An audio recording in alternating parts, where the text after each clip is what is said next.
미국의 CNBC에선 메이킷이라는 별도의 사이트를 운영하고 있습니다. 이는 사람들에게 돈 문제에서 자유로워지는 데 도움을 주자는 취지에서 만들어진 섹션입니다. 보통 여러 성공 스토리들이 다뤄지지만 그렇다고 꼭 많은 돈을 번 사람들이나 기업가들만 다뤄지는 건 아닌데요.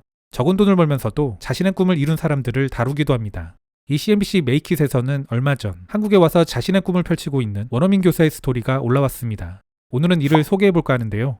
기사의 제목은 26세 서울 거주 외국인이 연 24,000달러로 사는 법. 언론사를 거치게 되면 지나치게 편협한 시각들의 경우 필터링이 되긴 합니다. 그럼에도 불구하고 이런 류의 글들이 그러하듯 주관적 경험과 관점이라는 한계점은 있다는 점, 이 부분은 감안하시고 보시면 되겠습니다.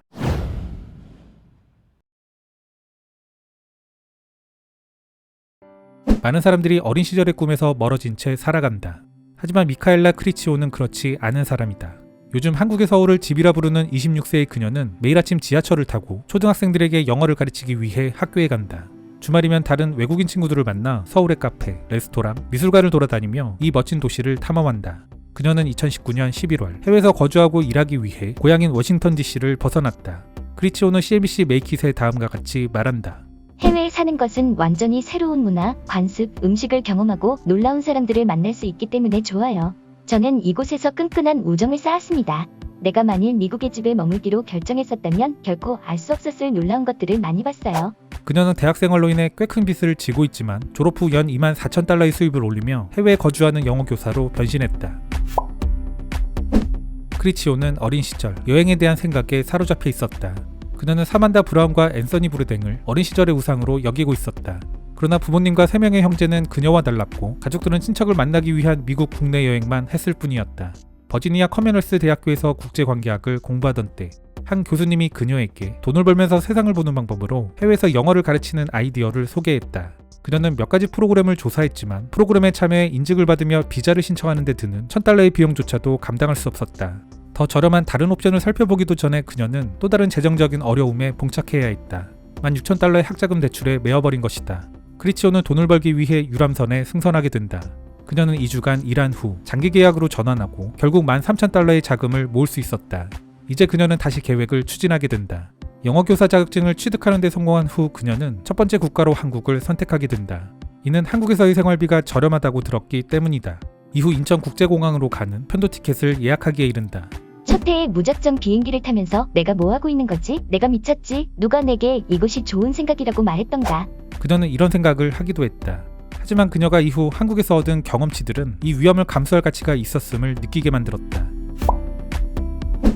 현재 크라치오는 한국에서 2년 동안 영어를 가르치고 있다. 그녀는 초등학생들을 가르치며 연간 24,000달러를 번다. 다음은 2021년 5월을 기준으로 크라치오가 일반적으로 돈을 쓰는 내역이다. 남는 돈은 한국 생활을 즐기기 위한 돈으로 사용된다. 서울에서 적은 월급으로 편안하게 살 수 있는 이유 중 하나는 그녀의 학교가 도시의 모든 부대 시설이 완비된 원룸 아파트 월세를 지불해주기 때문이다. 한국은 그리 비싸지 않은 유틸리티 비용만 부담하면 된다. 이 때문에 처음 한국 생활을 시작한 사람들은 놀라는 경우가 있는데 일례로 그녀는 자신의 와이파이 요금으로 한 달에 15달러만 내고 있다. 한국에선 한 달에 한 번만 급여를 받는다. 그녀는 말한다. 많은 사람들에게 그것이 놀라운 소리로 들린다는 거랍니다. 그녀는 이 때문에 한국 생활 초반에는 예산을 짜는 데 서툴렀다고 말한다. 그러나 한 달에 한 번만 받는 월급은 미리 계획을 세워 검소한 생활을 하는 데 오히려 도움이 됐다. 그녀는 한국의 은행앱이 제공하는 내장된 예산 도구를 사용해 지출을 추적한다. 한국 은행들이 제공하는 이러한 기능은 굉장히 효과적이다. 그녀는 말한다. 돈을 어떻게 쓰는지 더 의식하게 되면서 확실히 도움이 됐어요. 크라치오가 돈을 쓰면서 아깝게 생각하지 않는 유일한 활동은 한국 탐험이다. 그녀는 주말에 조금 더 돈을 쓸 수 있도록 주중의 식비를 최대한 낮게 유지한다. 그녀의 학교는 점심을 무료로 제공하고 있으며 주중 아침 저녁은 스스로 요리해 먹는다. 토요일엔 조금 사치를 부리는데 거의 항상 수제 음료, 페이스트리, 브런치를 즐길 수 있는 카페로 이동한다. 한국은 커피 문화가 매우 폭넓게 발달되어 있기 때문에 카페를 많이 돌아다니는 편입니다. 그녀가 좋아하는 트렌디한 장소인 서울리즘이라는 카페는 도시의 옥상 전망으로 유명한 곳이다. 크라치오와 그녀의 친구들은 오후가 되면 팝업 아트 전시회를 방문하거나 쇼핑가를 걷다가 바 또는 레스토랑에서 저녁 시간을 보내곤 한다.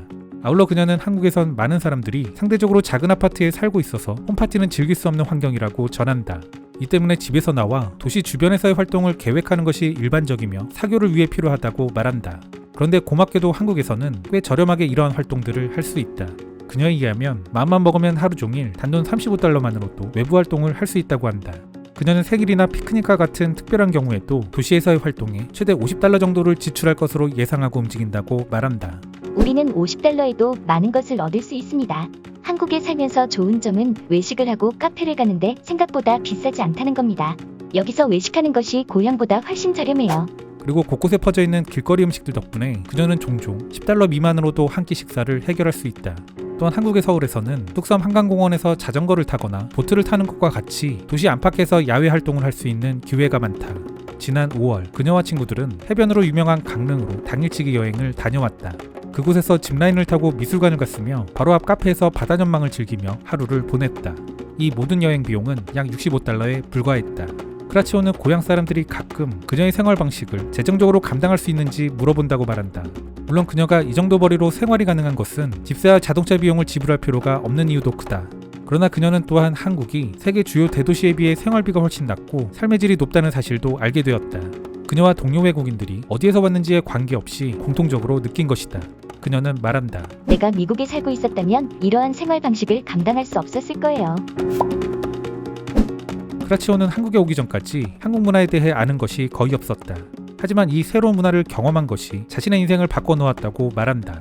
한국에 살면서 미래를 보는 방식이 바뀌었습니다. 예전에는 세상이 너무 무서웠고 수줍음도 많았는데 그래서 제가 어떤 방향으로 가고 있는지 확신이 서지 않았어요. 그녀는 지난 1년 반 동안 독신으로 생활하며 한국어 기초를 배우면서 자신감이 생겼다. 제가 성장하는데 많은 도움이 됐습니다. 나는 여기에서 나 자신에게 100% 의존해요. 나는 친구들과 학교의 도움을 받았지만 재정적, 정신적, 감정적으로 나 자신에게 많이 의존합니다. 그녀의 교사 계약은 2022년 2월에 끝난다. 그 후 그녀는 자원봉사를 하고 유럽에서 새로운 교사 자리를 찾기를 희망한다. 그녀의 꿈은 앞으로 5년 안에 파리나 바르셀로나로 가는 것이다. 기사에선 한국의 물가에 대한 이야기가 나오기도 했는데요. 이는 사람마다 느끼는 부분이 조금은 다를 것도 같습니다. 그래서 객관적인 정보를 체크해보자 해서 쓸데없는 오지랖을 떨어봤는데요. 국가통계포털에는 OECD 국가를 대상으로 한 비교 물가 수준이라는 지표가 있습니다. 이 수치는 한국의 물가 기준을 100으로 놓고 국가 간 물가 수준을 비교한 것인데요. 전체 37개국 중 우리보다 물가 수준이 저렴한 곳은 12개국이고 나머지는 우리나라보다 물가 수준이 높았습니다. 이 지표만 보면 주요 국가들에 비해 전체적으로 낮은 수준이라 평가할 수 있겠습니다. 다만 소비자 시민 모임에서 올 2월에 발표한 자료에 따르면 축산물, 수입 과일 등은 한국이 가장 비싼 것으로 나타났습니다. 결과적으로 평균적 물가 수준은 낮은 편이지만 식료품 등의 생필품 비용은 다소 비싸고 공공요금, 외식비 등은 저렴한 수준, 그렇게 판단하시면 되겠습니다. 수입 과일의 경우 소비자 시민 모임 자료를 보면 좀 과하다 싶습니다.